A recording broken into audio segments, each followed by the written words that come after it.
له خلکو سره دغه مشورتي ناسته د ملي یووالي د ساتلو او د بلخ ولایت د اوسیدونکو د ستونزو او وړاندیزونو د اوریدو په موخه د یاد ولایت په تالار کې جوړه شوې وه. په دغه ناسته کې د بلخ والي د خلکو د ستونزو اوریدل او د هغه حل کول د اسلامي امارت د نظام مسؤلیت وباله. موږ ولس ته ځکه دا د شرعي حکومت مسؤلیتونه دي، دا مکلفیتونه دي، ځکه مسؤلیت دی، ځکه موږ ته سوال جواب کیږي، د الله حضور کې پیښیږو.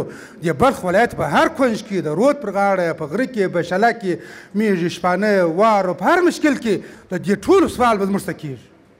د بلخ والي همدارنګه د دغه ولایت له اوسیدونکو هم وغوښتل چې د نظام له مسؤلینو سره همکاري وکړي او د شته نظم او امنیت د ګډوډولو لپاره هیڅ کس او ډلې ته اجازه ورنه کړي.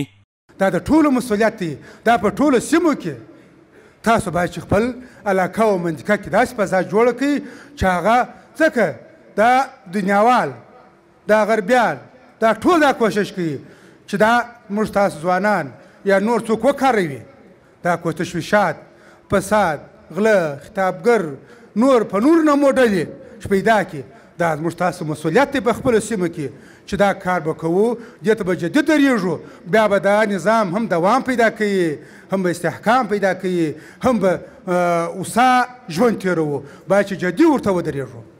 بلخوا د بلخ مرستیال والي او یو شمېر دیني عالمان هم په وروستیو کلونو کې د اوسني نظام لاسته راوړنې بېساري بولي او له خلکو غواړي چې د ملي یووالي په ټینګښت او د اوسني نظام په ملاتړ کې همکاري وکړي.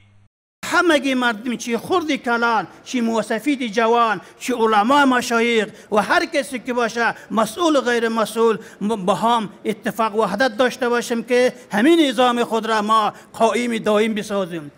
یعنی نظام امارت به معنی یک قانون انتخابی، یک قانون به توسط رأی و انتخاب نآمده است. این قانون الهی قانون است، آسمانی قانون، قرآنی قانون است. بناهن به این نظام هر فرد افراد اسلام به این مشترک است. هر کس به سویه خودش به قدرت خودش مسئولیت دارن. دست با هم دهیم و کمبودی را تکمیل کنیم تا باشد باقی زندگی ما در یک فضای آزاد، یک فضای زیبا، یک فضای راحت تنفس کنیم، ملت‌ها زندگی آرامشان را به پایان برسانند. نن الحمدلله د شکر ځای دی.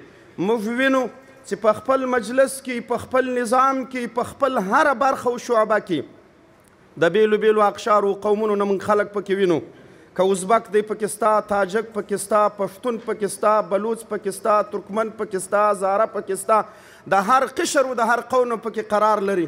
د الحمدلله د امارت اسلامي د راتګ سره دا د امارت اسلامي لاسته راوړنه دی.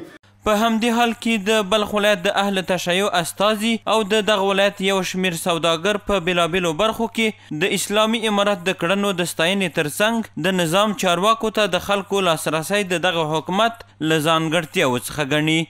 انشاءالله هر نوع همکاری که باشه به خاطر تحقق و آرمانهای مردم افغانستان شبانه روز تلاش میکنیم و در پالوی حکومت خود و امارت خود استاد هستیم و از او حمایت میکنیم. هر وقتی که ما مشکلی داشتیم، هر وقتی که ما کاری داشتیم، دروازه برای ما باز بوده. ما بسیار به سهولت توانستیم به مقام ولایت، نزد والی صاحب، نزد معاون صاحب و دیگر رؤسا ما تشریف بریم و مشکلات خود را برایشان عرض حال نماییم. له خلکو سره د حکومت مشورتي ناسته د هیواد د قومونو ترمنځ د یووالي د رامنځته کولو او د خلکو د ستونزو د اوریدو یوه لاره ده چې هیوادوال کولی شي خپلې ستونزې او د حل لارې په لیکلې بڼه حکومت ته وړاندې کړي.